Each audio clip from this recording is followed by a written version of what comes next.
माननीय सभासदों, माननीय सभापति जी,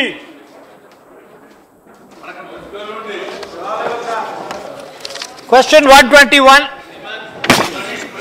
सर क्वेश्चन 121। प्रश्न संख्या किसके उत्तर का विवरण पटल पर रख दिया है। सर में वे पास नहीं हो पाते और परिणाम उसका ये हुआ है कि 2013 की परीक्षा में जो कामयाब छात्र हुए हैं कुल 1122, उनमें 26 हिंदी माध्यम के हैं, केवल 26, और अन्य रीजनल लैंग्वेज के भी ऐसे 20-25 लड़के हैं। 80% से ज्यादा लड़के केवल अंग्रेजी जानने वाले हैं।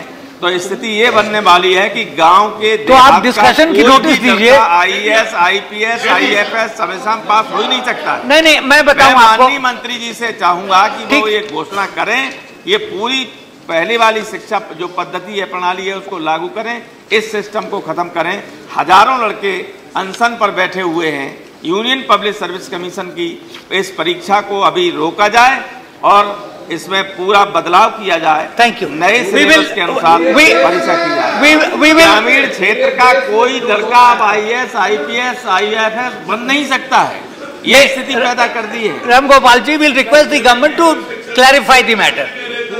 आपने अपनी बात कह दी। क्वेश्चन 1, आप निर्देश दे दें। भाई ठीक है, वो government will clarify the matter. वो चलिए 121 please. Question 121, Dr. Chandan Mitra, please let the answer be given. Minister of Mines. Sir आप बोल दीजिए। लेबर ऑर्डर अभी प्रश्न हुआ नहीं है माननीय सभापति जी। प्रश्न संख्या 121 का उत्तर का विवरण पटल पर रख दिया है। माननीय सदस्य प्रश्न करेंगे तो मैं उत्तर दूंगा। Supplementaries. Yes sir. Sir, the fact is that the royalty rates of minerals was last revised on 13th August 2009 and they were due for upward revision by 12th August 2012. The information that we have at the moment is that the Mines Ministry has recently floated a draft cabinet note on increasing royalty of minerals for interministerial discussion. So this is a long procedure and can take a lot of time. Since the royalty is one of the major sources of revenue for the states, especially the mineral producing states, I would like to know, sir, through you, that since 2 years have passed beyond the due date of the increase of the royalty, which would be increased by 2012, they still have not been increased. Can the minister kindly let us know that by when the revised royalty rates will be promulgated and will they be with retrospective effect from August 2012, or the revised rates will come into effect only from the date of proclamation of the new rates? माननीय सभापति जी, माननीय सदस्य ने खनिजों की royalty के बारे में सवाल उठाया है। निश्चित रूप से भारत सरकार खनिज की रॉयल्टी के बारे में चिंतित भी है और प्रयासरत भी है। आम बजट के दौरान माननीय वित्त मंत्री जी का जो उद्बोधन हुआ उसमें भी उन्होंने इस बात का उल्लेख किया है। यह सच है कि 2009 में रॉयल्टी बढ़ाने का निर्णय हुआ और उसे घोषित किया गया। फिर 3 वर्ष बाद उसकी समीक्षा की जा सकती थी, लेकिन वह किन्हीं कारणों से नहीं हुई। लेकिन अगर हम देखें तो यह भी है कि प्रति 3 वर्ष में आवश्यक नहीं है कि दरें बढ़ाई जाएं। रॉयल्टी जो खनिजों पर मिलती है, ये इससे राज्य की आय बढ़ती है। भारत सरकार राज्य की आय के संरक्षण के प्रति प्रतिबद्ध है, राज्य के विकास के प्रति प्रतिबद्ध है, और इसलिए निश्चित रूप से हम इस दिशा में प्रयत्न कर रहे हैं। और मुझे लगता है कि इस दिशा में जो प्रक्रिया चल रही है जल्दी मूर्त रूप लेगी और निर्णय सामने आएगा। ठीक, दूसरा प्रश्न। Sir, Minister has said that it may not be necessary to increase the rates every 3 years. Sir, that may be correct. That there may be conditions that prevail, and every 3 years it need not be increased.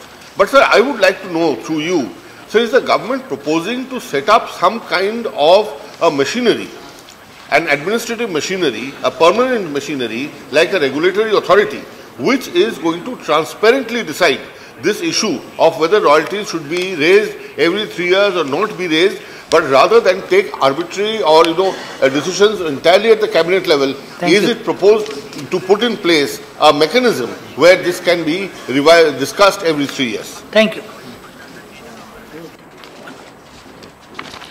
माननीय सभापति जी, इस विषय को लेकर समय समय पर अध्ययन समूह बनाए गए हैं।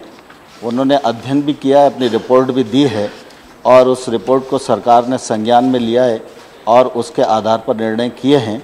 अभी इस दृष्टि से कोई और मैकेनिज्म बनाया जाए, यह विचार में नहीं है। Shri Mahapatra. Thank you, sir.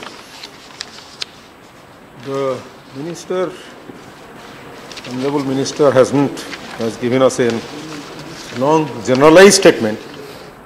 Sir, everyone is aware here that Jharkhand, Odisha, Chhattisgarh, these 3 states are the poorest states having the richest mineral resources, and they continue to be the poorest.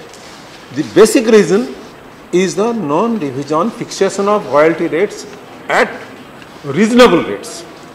Even iron ore, on which for near lakhs of crores of rupees were lost and gained not by Government of India, but by the mining lessees in the first decade of this century, was the biggest loss to these 3 states. These 3 states could have come out of the poverty trap, keeping in view that over 4 decades, the revision of royalty has sometimes been 10 years, delayed by 10 years, delayed by 5 years. Currently it is now 5 years and the royalty rate has not been revised as yet. And now talk is about increasing that particular time period. Will the minister please state whether instead of this kind of revision, would they link it to the finished product, like it is done in case of bauxite with the London Metal Exchange rates of aluminium? If it is done in case of iron ore with steel, manganese with steel, and whatever is the ultimate use, best use, then there is more need for these 3 poorest states, the richest and the poorest states, to wait for your munificence. Will you kindly consider this? Thank you. माननीय सभापति महोदय, royalty की दरें बढ़ाने और उसको किसी पद्धति से जोड़ने की बात माननीय सदस्य ने कही है। अभी सामान्यतः जो प्रक्रिया है, इंडियन माइंस ऑफ ब्यूरो इस दृष्टि से प्रयत्न करता है और हम सब लोगों ने इस दृष्टि से गंभीर विचार भी किया है और यथा मूल्य जो है उसके प्रतिशत के आधार पर इसका मूल्य आधारित होता है। इस दृष्टि से अभी और कोई प्रक्रिया नहीं है, लेकिन इंडियन माइंस ऑफ ब्यूरो सभी राज्यों के संपर्क में रहता है। जो खनन होता है उसकी दिन प्रतिदिन की जानकारी इंडियन माइंस ब्यूरो को आती है और पूरे माह का विवरण वह प्रकाशित भी करता है और उनके जो अन्य खर्चे खनन की प्रक्रिया में होते हैं उससे संबंधित जानकारी भी रखता है। तो खर्चे और जो खनिज है उसके दोनों का जो बाजार मूल्य है उसको देखकर एक मूल्य को प्रकट करता है, उसके बाद बाजार में ही मूल्य उसका तय होता है। श्री कल्पतरु दास, please. Chairman sir, royalty is the main source of revenue of the state of Odisha. This has not been revised by the union government for the last from 2012. Daily loss of the state government is 5 crores. 5 crores. The government of India, 2012. It was revised in 2009 and it was due in 2012.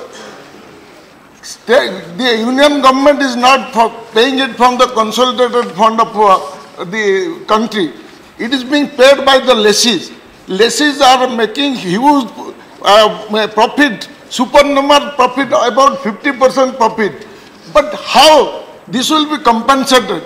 The finance minister in his budget speech told that government is serious and considering. Now the mining minister says government is also considering whether they will adopt some other process. They will go for a revision in 3 years or earlier or this. By this it will be delayed. May I know specifically from the minister whether the government of India is going to revise the royalty before considering the other method of which is already due, and whether they are going to ask the mines lessee owner to compensate and give pay the arrears, because the study group has already given the recommendation. It was 10% of the ad valorem and it has now become 15%. They have recommended it. Odisha is the poorest state as per every calculation economic requirement. If they deduct, if they prevent the Odisha government to get 5 crores, lose 5 crores rupees every day, it will be very much Odisha is discriminated and injustice done to Let the Honorable Minister reply. Thank you. माननीय सभापति जी, माननीय सदस्य ने जो सवाल उठाया है, मैं उनको सरकार की ओर से आश्वस्त करना चाहता हूं। सरकार की मंशा बिल्कुल भी उड़ीसा के विरुद्ध पक्षपात करने की नहीं है। जहां तक रॉयल्टी बढ़ाने का प्रश्न है, उसमें भी मैंने ये नहीं कहा कि हम कोई नया मैकेनिज्म बना रहे हैं या हम बढ़ाने के इच्छुक नहीं हैं। मैंने पहले ही इस बात का उल्लेख किया कि राज्यों की आय बढ़े और राज्य तेज़ी से विकसित हों, इसके लिए भारत सरकार पूरी तरह प्रतिबद्ध है और इस प्रतिबद्धता को बजट भाषण में माननीय वित्त मंत्री जी ने दोहराया है और प्रतिबद्धता को जाहिर किया है। उड़ीसा राज्य निश्चित रूप से गरीब है, छत्तीसगढ़ भी गरीब है, झारखंड भी गरीब है। इन राज्यों में विकास हो, इनकी आय बढ़े और इसके लिए रॉयल्टी बढ़ना यह सरकार आवश्यक समझती है और इसलिए इस प्रतिबद्धता को हम लोगों ने जाहिर भी किया है और निश्चित रूप से जो पद्धति है उस पद्धति के अंतर्गत ही इस प्रक्रिया को हम पूरा करेंगे। Thank you. Doctor Vijay Lakshmi Sadhu, no clarifications on supplementaries, please. Doctor Sadhu please. माननीय सभापति महोदय, मैं आपके माध्यम से माननीय मंत्री जी से प्लीज, मिस्टर दास प्लीज। माननीय सभापति महोदय, आपके माध्यम से माननीय मंत्री जी से जानना चाहती हूं कि देश की महत्वपूर्ण नदियों में जो रेत का उत्खनन होता है और ठेका पद्धति से राज्य सरकारें जिनको उत्खनन के लिए रकबा अलॉट करती है, उस रकबे के अतिरिक्त जो उत्खनन होता है, क्या सरकार उसके प्रति जागरूक है? क्या उन अवैध उत्खनन वालों के ऊपर कोई कार्रवाई कर रही है, या वो जो रॉयल्टी की बुक होती है वो एक ही बुक अवैध उत्खनन वाले बार बार उसको चलाते हैं? तो क्या इस दिशा में सरकार कोई कार्रवाई कर रही है? और जो उस किनारे महत्वपूर्ण ऐतिहासिक महत्वपूर्ण जो जगह हैं और जो विलेजेस है जिसमें नुकसान हो रहा है उसके अवैध उत्खनन से, क्या उसके ऊपर सरकार क्या ध्यान दे रही है, ये मैं आपके माध्यम से जानना चाहती हूँ। माननीय सभापति महोदय, माननीय सदस्य ने बालू के संबंध में प्रश्न किया है। बालू का जो मामला है वो राज्य सरकार का विषय है। इस में जो बात पूछी गई है वो केंद्र सरकार से संबंधित पूछी गई है। इलीगल माइनिंग रोकने के लिए राज्य सरकारें समय समय पर कार्रवाई करती होंगी, उनकी जानकारी मुझे नहीं। Thank you. क्वेश्चन 122। सभापति महोदय, क्वेश्चन नंबर 122। ठीक। सभापति जी, उत्तर सदन की पटल पे रखा गया है। सप्लीमेंट्री। सभापति महोदय, इंडियन ऑयल कॉरपोरेशन और जो ऑयल कंपनियां हैं, ये ऑयल कंपनियों के जो अधिकारी लोग ट्रेनिंग के लिए इंडिया में, भारत में और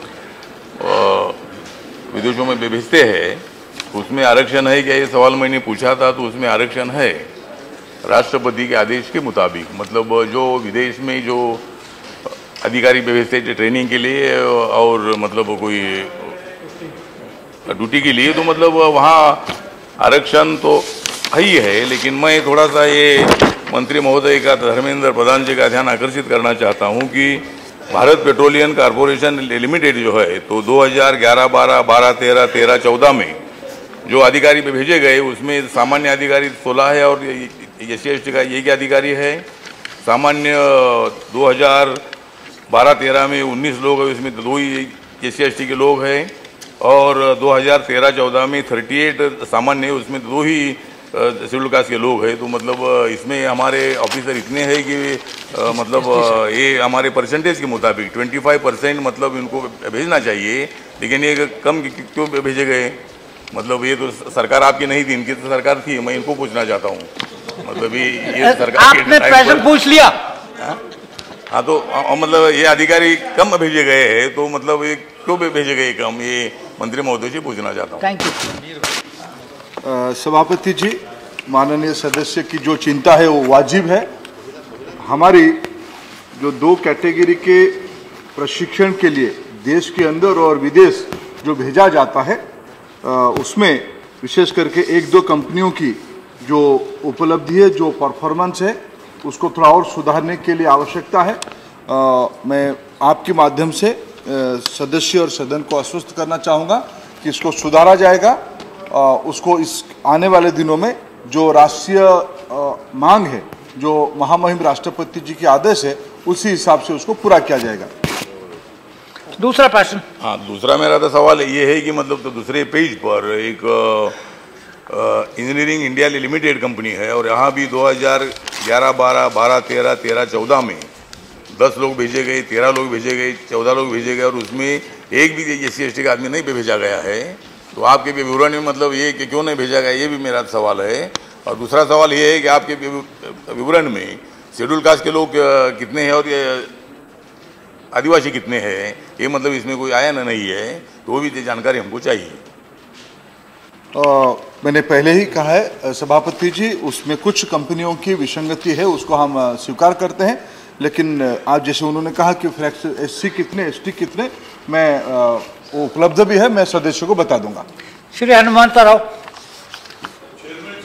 I want to ask the Honorable Minister regarding his reply, the training program for either India or foreign countries, the reservation also for SC/ST and apart from the OBC also is there, sir, 27%. In 1993, Mandal Commission was implemented. After that, we have taken this thing, and already OBC Parliamentary Committee also is there, sir. But he never mentioned his OBC, sir. So OBC they are taking serious or not that, because already 27% it is not implemented, even 8%, sir. Today the minister is in reply, is the OBC is totally neglected, whether they are taking general category or SC/ST. Whether OBCs are there or not, 27% is government, whether implementing or not. So why they have not given in the OBC? They are totally neglecting this government, sir, NDA government. So I am asking as a member of the OBC Parliamentary Committee, as a question क्या है? Question क्या है? ये question यही है sir. Question देख लीजिए sir. नहीं, क्वेश्चन जो है सर, ये training programme sir, training programme SC/ST हमको है, साथ ही साथ OBC को भी देना है। क्वेश्चन पढ़िए प्लीज। 27%। सर क्वेश्चन देखो सर। भाई आप क्वेश्चन पढ़िए। अरे SC/ST आप अलग सवाल उठाइए। नहीं, आपकी I am asking, sir, what about OBC? More than 50% population is That's a separate question. Sir, specific concern is, sir, SC/ST and other category. Why they have not included OBC? That is my point, sir. मैंने उनसे कहा है, देखिए आप अलग सवाल उठाइए। अरे ये अलग कर रहे हैं भाई प्लीज। ट्रेनिंग प्रोग्राम का मतलब SC/ST है तो OBC नहीं है क्या? नहीं, ये तो too much है, sir. आप उसका जवाब दे दीजिए। ठीक है, आप भाई आप बैठ जाइए, आपसे नहीं बात हो रही है भाई, प्लीज। मैं हनुमंत राव जी की व्यग्रता को समझता हूं। आप सही कहा, यह प्रश्न SC/ST संबंधित था। मैं इसी तुरंत मेरे पास वो जानकारी है, अगर हनुमंत राव जी वीड़ा उठा के उसको प्रश्न पूछते तो बाकायदा मैं उनको उत्तर देता। ऐसे ही भाई बैठ जाइए हनुमंत राव जी। अरे भाई आप ये सारे जानकारी मैं उनको दे सकता हूं। ठीक है, that's enough,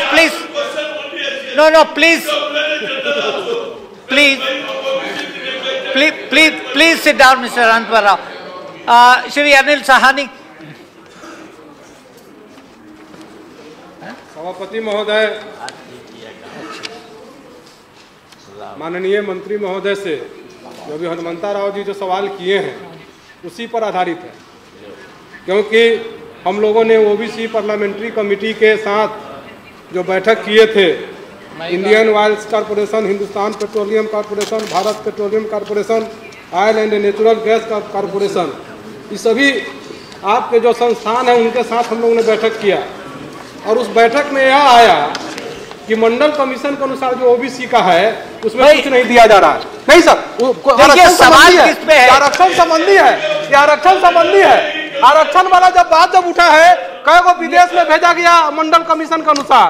आप भी आते हैं, जरा देख लीजिए इसमें। मैं आपसे आश्वासन चाहता हूं कि आने वाले दिनों में आप लोगों की जो सरकार है उसमें ओबीसी को और मंडल कमीशन को कोई क्षति न हो। जो वितरण जो होता है, गैस के एजेंसी का वितरण, पेट्रोल पंप का वितरण, आप इस सब में भी आरक्षण दीजिए। ये सवाल नहीं है।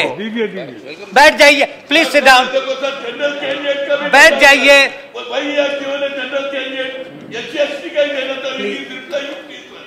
हो जवाब दे, यही मेरा सब प्रश्न, उसका उत्तर है और उसको मैं मेरे दोनों मित्रों को इसकी पूरा, ऐसे नहीं है कि सरकार ओबीसीओं के बारे में, कम से कम ये सरकार, जो सरकार गरीबों के प्रति अपना प्रतिबद्धता पहले दिन से जताई, पिछड़ों के प्रति जताई, ये परफॉर्मेंस उन्हीं के है। बाकी हम आश्वस्त करते हैं, ये माननीय नरेंद्र मोदी जी की सरकार में इस देश में पिछड़े, आदिवासी, हरिजन, गरीबों के प्रति पहले प्राथमिकता दिया जाएगा। Thank you. श्रीमती झरना दास। Yes please, sorry. मैं आपका माध्यम से मंत्री जी से ये पूछना चाहती हूँ, त्रिपुरा में भी जो ओएनजीसी में एक यूनिट है, आप जानते हैं त्रिपुरा में 31% एसटी है और 17% एससी है। तो वहाँ से कितना ट्रेनिंग दिया है कैंडिडेट को और कितना बाकी है, ये मैं जानना चाहती हूँ, और भविष्य में कुछ होगा क्या नहीं। Thank you. सभापति जी, ये जो प्रश्न था ये राष्ट्रीय स्तर पे था। मैं अभी मेरे पास एक प्रादेशिक स्तर पे उपलब्ध नहीं है। मैं मेरे सदस्य बहन को मैं आपके माध्यम से अवगत करा दूंगा। Thank you very much. Question 123। Honorable Chairman, sir, question number 123. Thank you. Respected Chairman, sir, answers laid on the table. Thank you. Sir, it is sad that we could not play in the World Cup football match. Will the new initiative of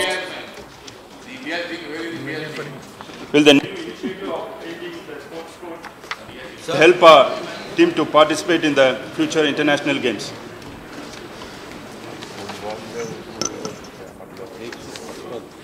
Respected Chairman, sir, our government strongly believes that sports should be made a way of life in India. It is essential for us to realize that sports is not an optional activity, rather it is a necessity for a healthy life and a healthy nation. Our government and our Honorable Prime Minister is committed towards the development of sports in our country. Honorable Finance Minister has already earmarked additional resources for the development of sports in the first budget. नहीं, देखिए, मंत्री कभी पढ़ के जवाब नहीं दे सकता। ये परंपरा सही नियमावली में नियम। देखिए, कभी-कभी थोड़ा सा नरमी से काम लीजिए। नरेश जी, Honorable members, so no, please continue. Our government is committed towards good governance practices in the management of sports. Our government policies are based on the basic universal principle of good governance of Olympic sports movement and do not contradict and interfere with the autonomy of national sports bodies in discharging their functions and duties in accordance with the International Olympic Committee Charter. Sir,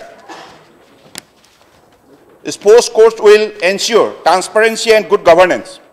This will help all sports, including football. Thank you. So, thank you. Second question. What are the steps being taken to put India in the medal-winning nations list in the forthcoming Olympics? Thank you. I didn't follow you.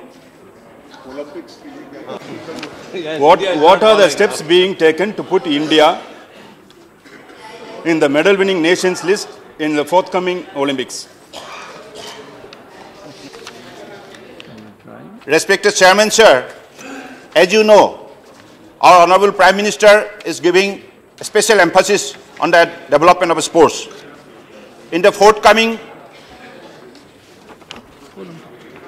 Olympics Games to be held in Rio, Brazil. So we are preparing ourselves to help out our sports persons and trainers and coaches in the best possible way. We are to facilitate them with better training facility, food supplement, and all others possible to achieve the goal. Because our target is to bring more and more medal to the country for the Olympic sport. Thank you. Shri, that's all right. Shri Tarun Vijay. सभापति महोदय, please सभापति महोदय, भारत में खेलों की यह स्थिति हो गई है कि फुटबॉल में हम 158 से भी नीचे रैंक पे पहुंच गए हैं और इस परिस्थिति में जो भारतीय खेल हैं वो और पिछड़ गए हैं। मैं माननीय मंत्री महोदय से पूछना चाहता हूं कि विशेष रूप से फुटबॉल के क्षेत्र में उत्तर पूर्वांचल के बच्चे बहुत तेजस्विता से आगे आते हैं। उत्तर पूर्वांचल, बंगाल, गोवा और हमारा उत्तराखंड, यहाँ पे क्या कोई विशेष योजनाएं हो सकती हैं और क्या हम मिशन 2016 लेकर इन क्षेत्रों के नौजवान लड़कों को और छोटी आयु से ही उनको स्पोर्ट्स के क्षेत्र में इस माध्यम से आगे बढ़ाने के लिए हम ओलंपिक या अगले विश्व कप के लिए कोई तैयारी का ऐसा मिशन लक्ष्य हम रखना चाहेंगे माननीय प्रधानमंत्री नरेंद्र मोदी जी के सपनों को साकार करने के लिए। Thank you. Respected Chairman, sir. Respected Chairman, sir. Question, please. Silence, please. Respected Chairman, sir. Yes. We are preparing football academy in the different places of the country. Our main target is to promote football in the nation, and we are to give best possible facilities to the young star so that they can play under a good environment and they can prepare for the greater event. Thank you. Shri Mani Shankar Iyer. Would the Honorable Minister kindly recognize that the only extant state sports policy that we have is the one that was made by the previous NDA government and which has totally failed to attain any of the objectives which he now claims for himself. And therefore, in view of that, whether they would formulate a new comprehensive sports policy, and in this regard, look at his files and pick up the draft comprehensive sports policy that had been prepared as long ago as 2008.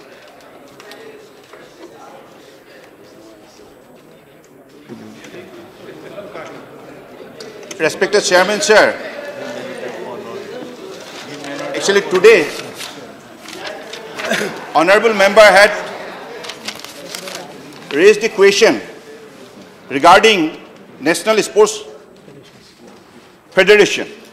This was strictly confined to that, but even then, as this has come, let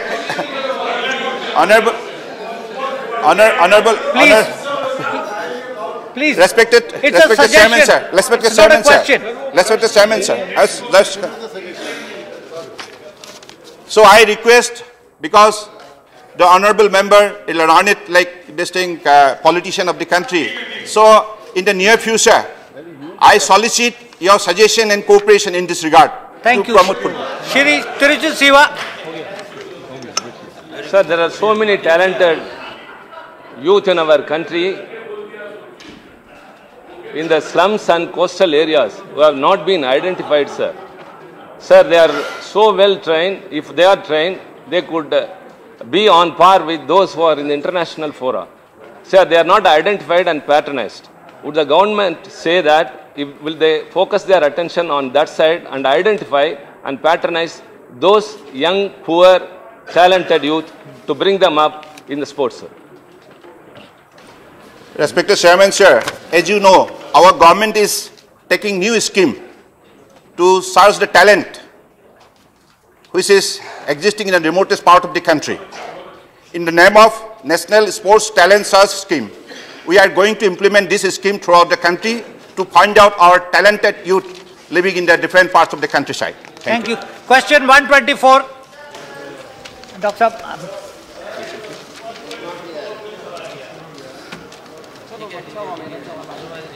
Question 124. आपको प्रश्न पूछना है? Okay, please sit down. Question 124. विवरण सभापटल पर रखा हुआ है sir. आपको कोई सप्लीमेंट्री पूछना है?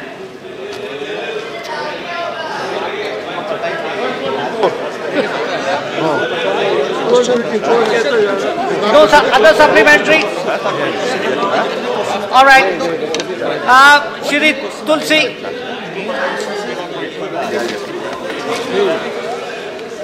Honorable Chairman, sir, I want to bring to your kind attention that the question is about archaeologically protected sites. The question posed was archaeologically protected sites in the state of Rajasthan. And Your Excellency will see that the answer is not direct, answer is completely evasive. The answer is no monument has been declared centrally protected. The question is about nationally protected, archaeologically protected sites. There is no answer to the question posed, and according to the information alert, this question is also answer is misleading, because according to the website of the ministry, there are 150. In 1985, when Jaipur Circle was created by the Archaeological Survey of India, there were 152 sites which were declared as nationally protected monuments. And the answer says there is no nationally protected monument in Rajasthan.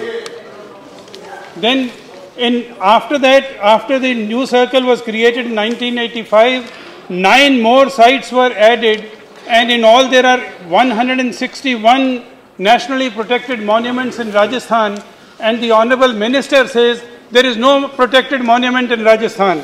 As against this, I also want to bring to your kind attention and also ask the Minister that there are 3 ticketed monuments in Rajasthan which are ticketed by the Archaeological Survey of India.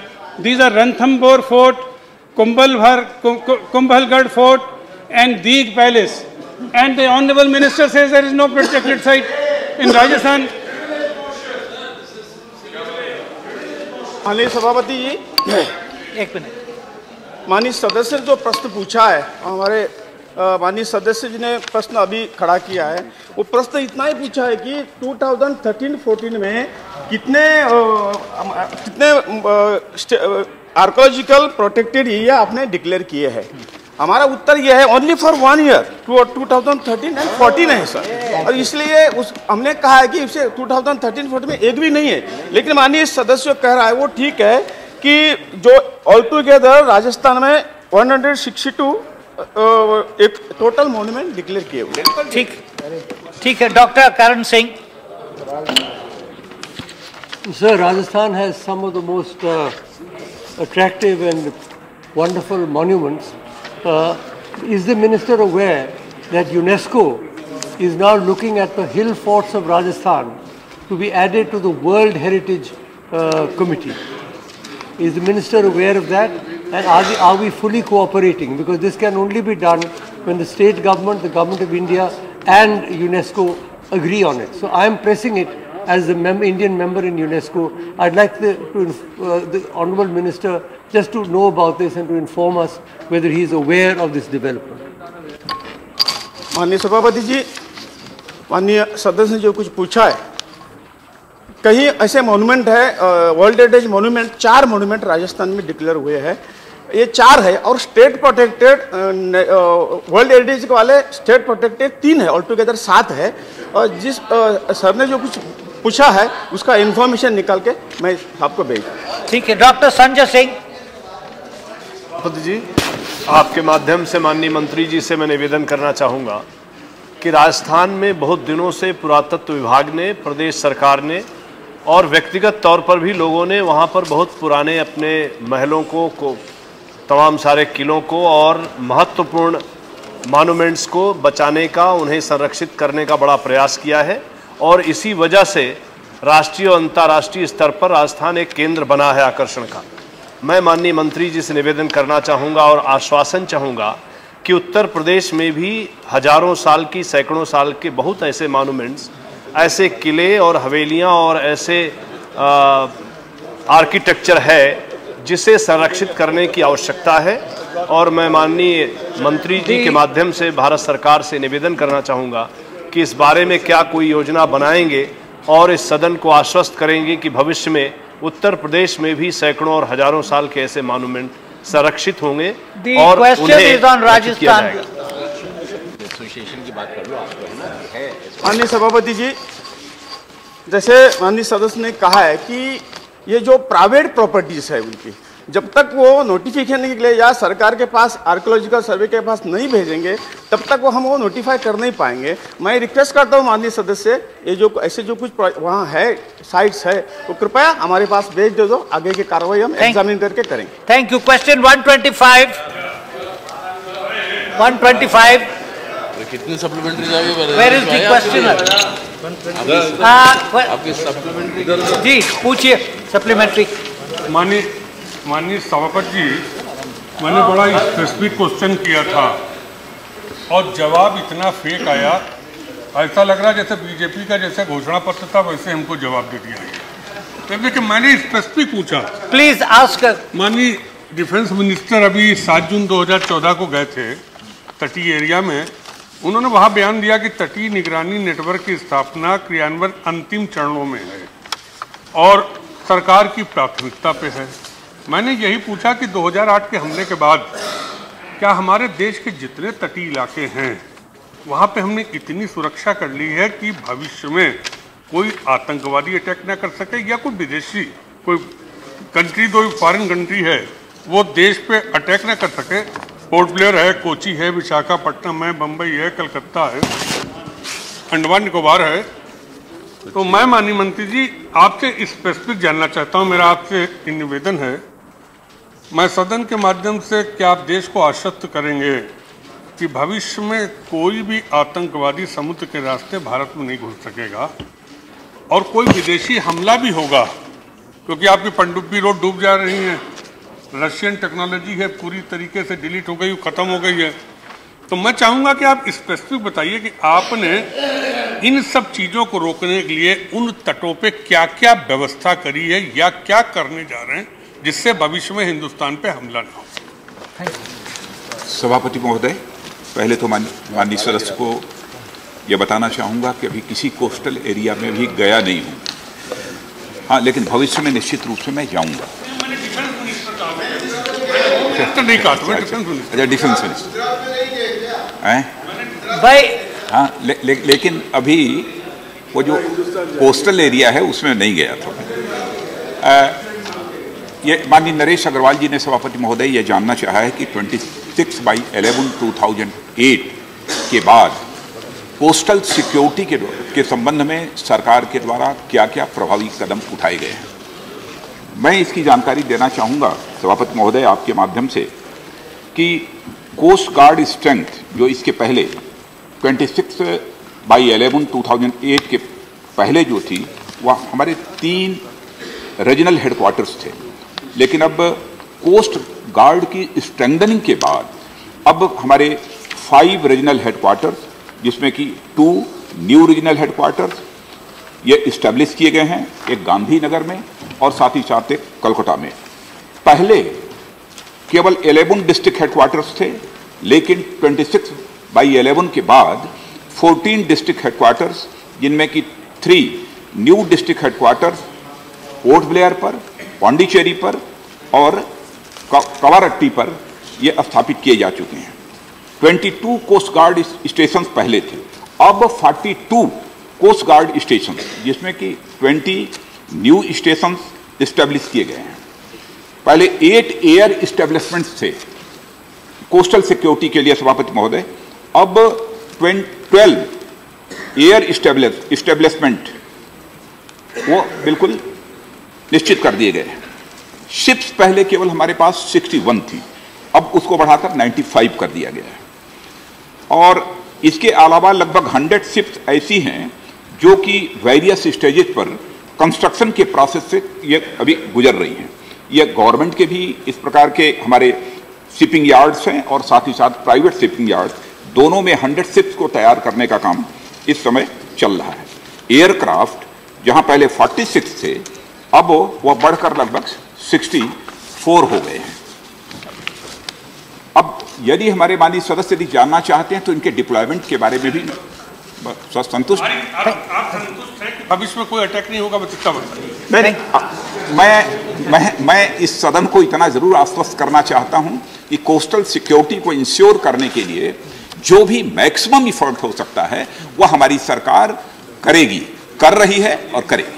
Thank you. दूसरा question Ramgopal नहीं, आपका रूपा आपकी आप दो पूछ सकते, आपका जो अधिकार है वो अधिकार नहीं दे सकते। माननीय गृह मंत्री जी, कैग ने 2013 में जो रिपोर्ट दी है उसमें गुजरात जो आपका मैं क्या कहूँ ड्रीम है या जो आपका फ्यूचर है, उस गुजरात के बारे में कैग ने अपनी रिपोर्ट में दिया है कि गुजरात में जो तटीय सुरक्षा का जो आपने प्रबंध किया है वो पूरा फेलोर है और खाली गुजरात में। कैग की रिपोर्ट मेरे पास पूरी है, कैग ने 2013 में सिर्फ ये रिपोर्ट दी है।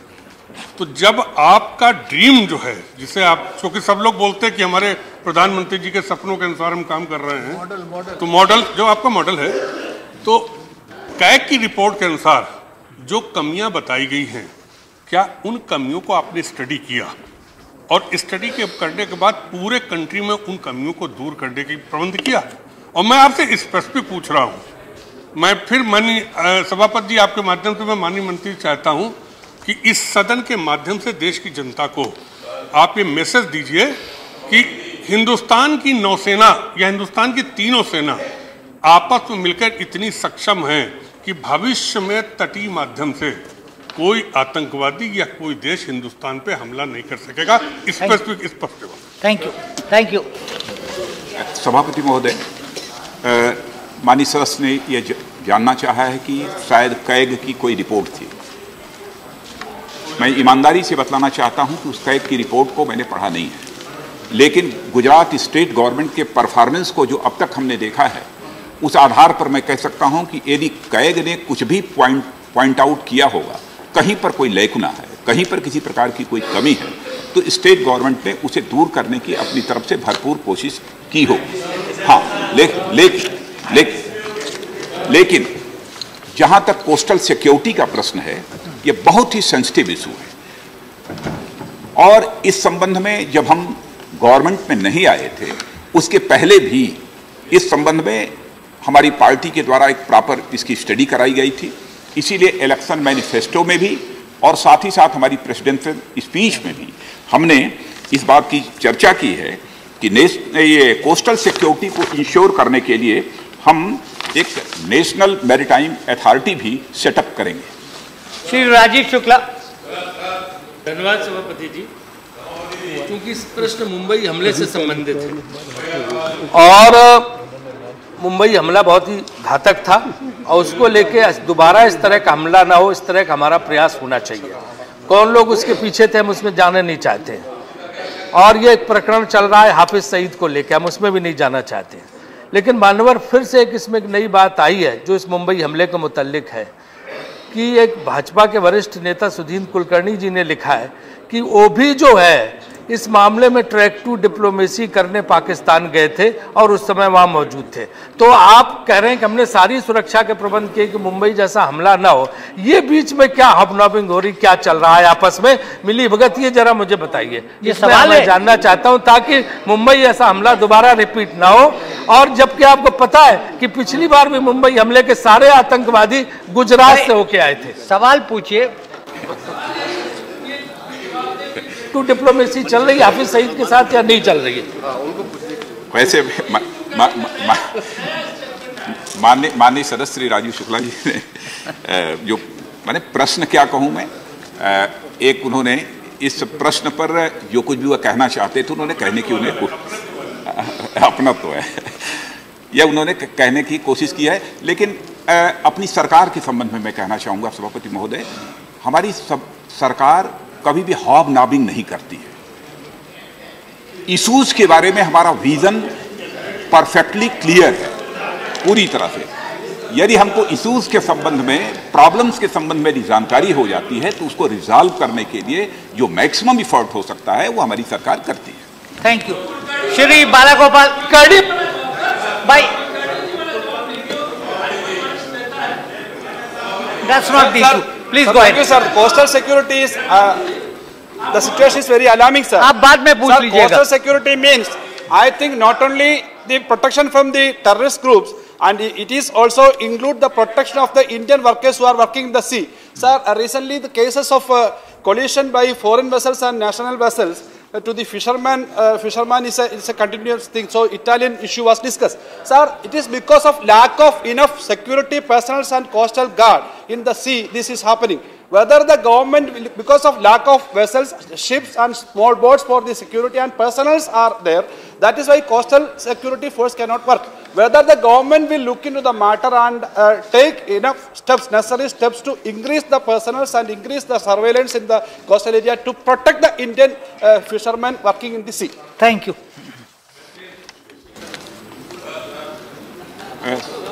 सभापति महोदय, जहाँ तक कोस्टल सिक्योरिटी इंश्योर करने का प्रश्न है, मैं ये सदन को जानकारी देना चाहता हूँ आपके माध्यम से कि लगभग 7,516 किलोमीटर की हमारी कोस्ट लाइन है और इसमें लगभग 9 स्टेट्स आते हैं और 4 हमारी यूनियन टेरिटरी इसके अंतर्गत आती हैं।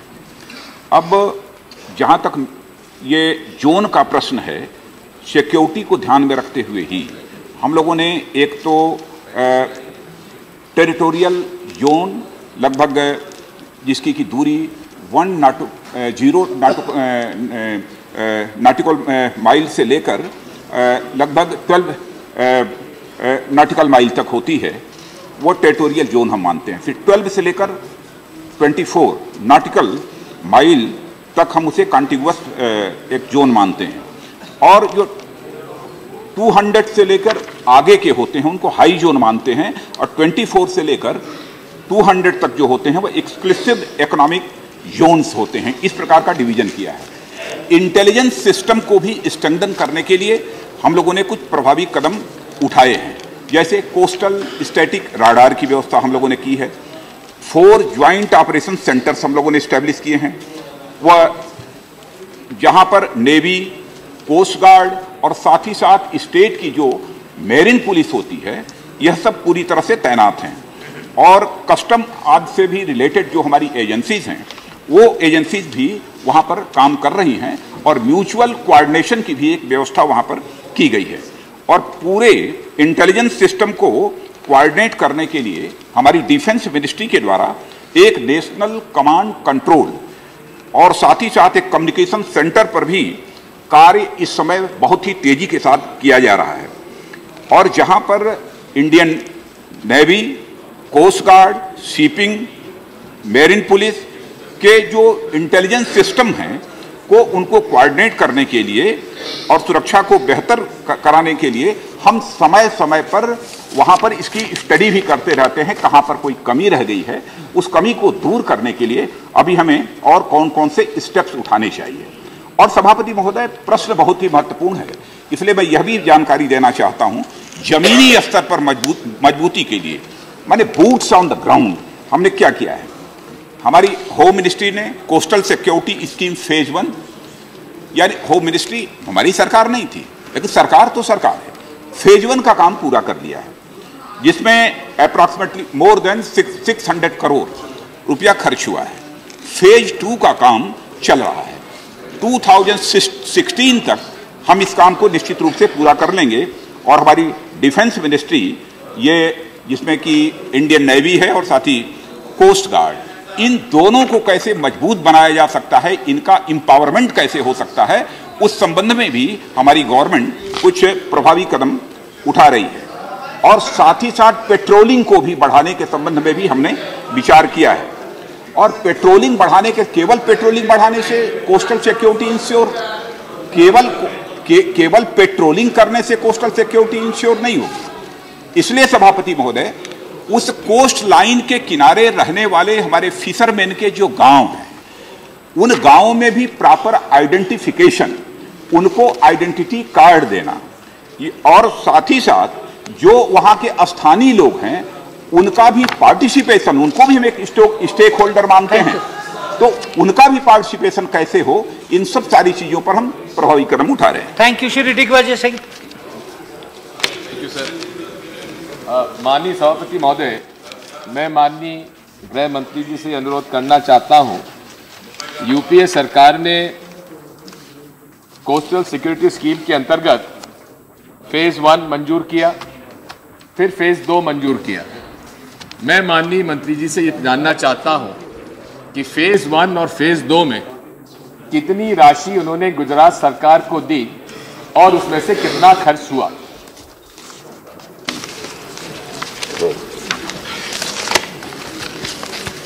श्रीमान, राशि भी मैं इसमें बता सकता हूं। गुजरात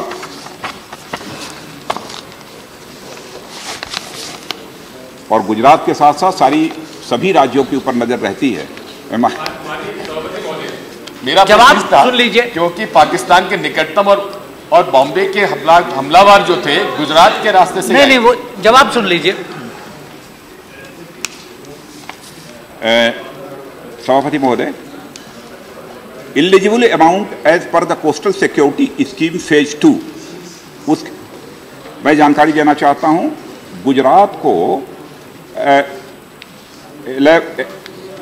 1104 लाख ये प्रोवाइड किया गया है, महाराष्ट्र को 648 लाख, गोवा को 384.80 लाख, कर्नाटका स्टेट, अन्य स्टेट्स के बारे में भी जानना चाहते हैं माननीय सदस्य को मैं बता दूं।